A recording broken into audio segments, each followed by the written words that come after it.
बिल्कुल।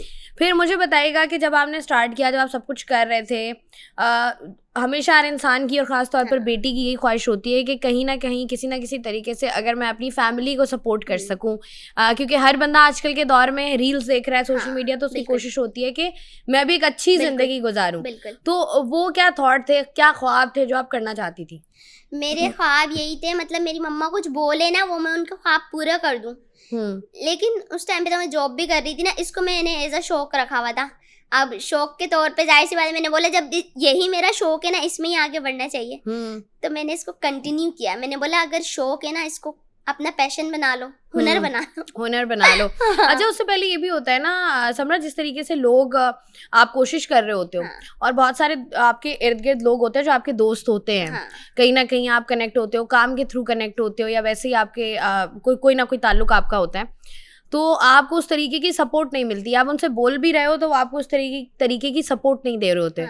और फिर जैसे ही वो आप कहते हैं ना कि पहिया घूमता है, आप ऊपर आते हो थोड़ा सा, तो फिर वही लोग होते हैं वो कहते हैं कि नहीं यार, अब वो कॉल भी कर रहे हैं, मैसेज भी कर रहे हैं। ऐसा हुआ है? काफी हुआ है। तो क्या कहते हो फिर?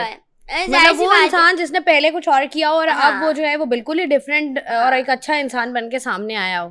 काफी, अब मैं नाम लूंगी फिर जाहिर सी बात है उनको बुरा लग जाएगा। अब वो उनकी अपनी जैसी पर्सनैलिटी, जिसकी जैसी होगी वो वैसी ही करेगा। मुझे उनसे फर्क नहीं पड़ता। मैं बोलती हूँ ठीक है, कोई बात नहीं, आप पहले भी मेरे दोस्त है, अभी भी आपने दोस्ती आपने खत्म नहीं की कि यार अच्छा ये बंदा मुझे। मैं दोस्त ज्यादा बनाती भी नहीं हूँ। नहीं बनाती, बहुत कम है, बहुत कम। नहीं होता है ना कि बंदा कहता है कि यार अगर आपने मेरा उस वक्त में साथ नहीं दिया जब मुझे आपके सपोर्ट की जरूरत थी, तो अब आप मेरे साथ हो या आप मेरे साथ कनेक्ट होने की कोशिश करो, और अब वजह भी आपको पता है कि क्यों कनेक्ट हो रहे हो। मैं उसके काम आ जाती हूँ। मैं सोचती हूँ जो उसने करा ना वो भी मैं करूंगी, तो मेरे में और इसमें फर्क नहीं रहेगा। उसको अगर मुझसे कोई काम होता है ना, मैं काम आ जाती हूँ। मैं अपना कोई काम नहीं बोलती कि एक तरफ से मुझे हो गया ना, मैं दूसरी दफा जाऊंगी नहीं वहां पे।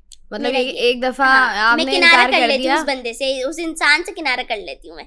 अच्छा, तो ये बताओ कि ये तो हमारी टिकटॉक की एक लाइफ है, सोशल मीडिया की लाइफ है।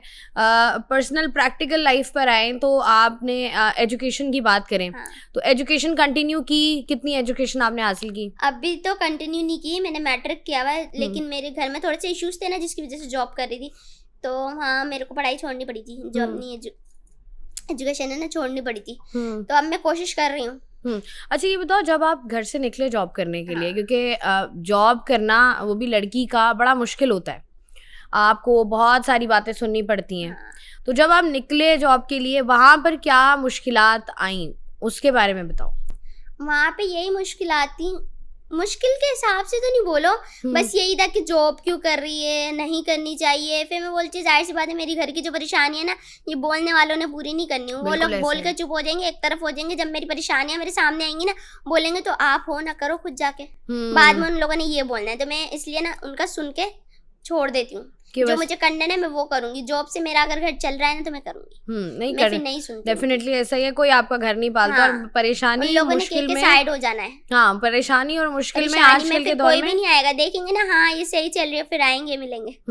अच्छा, आप जब जॉब इंटरव्यू के लिए गए, तो ऐसा हुआ कि जब आप पहली दफा जाते हो नहीं होता आपका, दूसरी दफा जाते हो नहीं होता आपका, तो वो रिजेक्शंस बंदे को बहुत फील होती हैं। आप इंटरव्यू के लिए गए कहीं, वहाँ पर क्या कोई जब रिजेक्शन हुई तो क्या कहा उन्होंने? पहली दफ़ा जब गई थी तो वो तो जाहिर सी बात है, हाइट वगैरह को देख कर उन्होंने मना कर दिया। वो मुझे पता नहीं थी, वो बात मेरी मम्मा को पता थी, लेकिन मुझे बाद में उन्होंने बताया कि हाइट की वजह से, उसकी वजह से मना कर दिया। मैंने बोला कोई मसला नहीं है। फिर जब मैं दूसरी जगह गई ना, तो मैंने मम्मा को आगे नहीं करा, मैं खुद आगे गई, क्योंकि जाहिर सी बात है किसी बंदे में एक चीज कम होती है ना तो दूसरी चीज ज्यादा होती है। डेफिनेटली ऐसा ही है। तो जब मैं वहाँ जॉब पे गई ना, मैंने जब उनसे बोलना शुरू किया, उन्होंने मुझे बोला, खाली मुझे इसका कॉन्फिडेंस पसंद आया। मुझे वहाँ पे ना कुछ आता था, ना मैंने कभी जॉब की थी। वो मैम इतनी अच्छी थी ना, सीरियसली मैं इधर बोल रही हूँ, इतनी अच्छी थी। उन्होंने जस्ट मेरी जबान पे उन्होंने बोला इसका कॉन्फिडेंस मुझे पसंद है। मैंने उन्हें बोला आप मुझे एक दफा बताओ, दूसरी दफा मुझे जरूरत नहीं पड़ेगी पूछने की।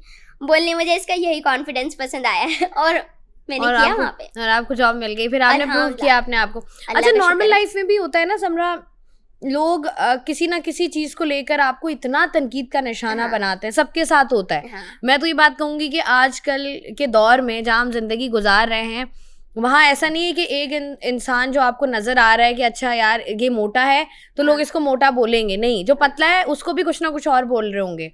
तो नॉर्मल लाइफ में ये चीजें अफेक्ट करती हैं कि अभी नहीं, थोड़ा पीछे चले जाएं आप? पहले करती थी, क्योंकि जाहिर सी बात है इसे नहीं करना चाहिए। लोगों को थोड़ा सा दिमाग को ठीक करना चाहिए लोगों को, कि जाहिर सी बात है वो अपने तरीके से खुद तो बनानी है, अल्लाह की बनाई हुई चीज है, तो उसको कहना नहीं चाहिए। बट अगर वो लोग बोलते तो उनकी सोच में मुझे बहुत हंसी आती, क्योंकि जाहिर सी बात है वो भी उसी अल्लाह के बनाए हुए हैं। बिल्कुल ऐसे है। अभी आप कह रहे हो ना हंसी आती, अभी आप कह रहे हो ना हंसी आती, कभी कभी ऐसा होता है कि इंसान जब सुनता है ना, इंसान को बहुत तकलीफ होती है कि ये क्यों कह रहा है। बिल्कुल होती है। वो मोमेंट्स कहाँ पर है जिंदगी में, वो कौन से मोमेंट्स हैं? वो बहुत पहले के थे, जब मेरी जॉब भी नहीं थी ना, घर पर थी। ऐसा होता था काफी लोग बाहर के जॉब से पहले, वो कुछ दोस्त वगैरह होते थे, तो मैं सिर्फ ये करती थी, अल्लाह पाक देख रहा है ना, मैंने तो कुछ भी नहीं बोला ना, मेरा कोई इसमें दारोमदार है, कुछ भी नहीं करा। जवाब भी नहीं दिया कभी? मैं नहीं देती थी। नहीं देती थी मैं डायरेक्ट अल्लाह पे छोड़े हुए मामलात हैं, और जब अल्लाह पे मामलात छोड़े जाएं, वो निमटाता है ना वो मामलात, फिर वो देखने वाले होते हैं, फिर वो मेरे दिल को जो सुकून मिलता है ना, अल्लाह का शुक्र है। बिल्कुल ऐसा ही है। मैं इसलिए अल्लाह पे छोड़ देती हूँ सारे मामले। अच्छा, बहुत सारी चीजें होती हैं, उनमें से कोई ऐसे जुमले जो आपको बहुत बुरे लगे हों कि यार ये क्या था, मतलब कुछ चीजें होती हैं जो आपको हिट कर जाती हैं। वो होता है ना कि आप कहते हो कि यार मैंने इस बंदे को या मैंने इस शख्स को ये बात प्रूव करनी है। अब वो वाले मोमेंट्स कौन सा है जिंदगी में, या वो जुमले जो जिन्होंने बहुत तकलीफ दी हो? ऐसा तो कोई नहीं है। काफी मैं इग्नोर मारती हूँ इन लोगों को। मैं कहती हूँ मैं ऐसी सोच को अगर दिमाग में रखूंगी ना, मेरा दिमाग फट जाएगा, क्योंकि काफी ऐसे लोग हैं जिनकी जबान भी गंदी है, तो मैं ऐसी चीजें जहन में रखूंगी ना, मेरा जहन फट जाएगा। ऐसा है। मैं ऐसे लोगों को फिर इग्नोर करती हूँ। फिर आप कहती हैं बस इग्नोर मोड पे लगा दिया। हाँ, इग्नोर मोड पे लगा दो, कोई मतलब उनका कोई वजूद ही नहीं है मेरे जहन में। मतलब ये होता है कि एग्जिस्टेंस खत्म कर देते हो, वो शख्स सामने भी मौजूद हो तो दिखता नहीं है कि अच्छा ये भी कोई शख्स है। फिर मैं बस वो चीज याद रख लेती हूँ, इसने मेरे साथ गलत किया, मैं उसको छोड़ देती हूँ। छोड़ देती है? आप लोग कहते हैं हमने छोड़ना नहीं है, इसने हमारे साथ गलत किया है, आप कहते हो बस ठीक है छोड़ दिया, मैं अल्लाह पे छोड़ देती हूँ। हाँ, ये वाले मामलात भी हैं। अच्छा, मुझे बताइएगा कि जब टिकटॉक आपने बनाना शुरू की और लोग कमेंट सेक्शन में आते हैं, और ये तो हमारे मुल्क का अलमिया है कि हमने हर किस्म की बात लिखनी है, हम जितने मर्जी फ्रस्ट्रेटेड हो, हम जैसे मर्जी हो, हमने अपनी सारी फ्रस्ट्रेशन आके कीबोर्ड पे निकालनी है। तो वो जब आपको मैसेजेस आना शुरू हुए, तो वो बताइएगा ये वाली जो जर्नी का आगाज हुआ, ये कहाँ से हुआ, कैसे हुआ, क्या सोच के किया? ये स्टार्ट तो नेगेटिविटी से ही हुआ था। जाहिर सी बात है, मैंने कोई वीडियो बनाई थी, उस पर नेगेटिव कमेंट आ रहे थे, लेकिन काफी हद तक पॉजिटिव आ रहे थे। तो मैंने सोचा जहाँ लोग नेगेटिविटी फैला रहे हैं ना, वहाँ पे मेरा काम है पॉजिटिव लोगों को टाइम देना, उनका रिप्लाई करना, ताकि आगे और पॉजिटिविटी फैले। तो मैंने कमेंट पे उस पर रिप्लाई करना शुरू कर दिया, अच्छे लोगों का जवाब देना शुरू कर दिया, तो वो लोगों को और पसंद आने लगा। वो यहाँ से बढ़ते बढ़ते इतना बढ़ गया वो इतना बढ़ गया कि फिर वो अब इतने ज्यादा है ना मुझसे मोहब्बत करने वाले कि मुझे नापसंद करने वालों की जरूरत भी नहीं है।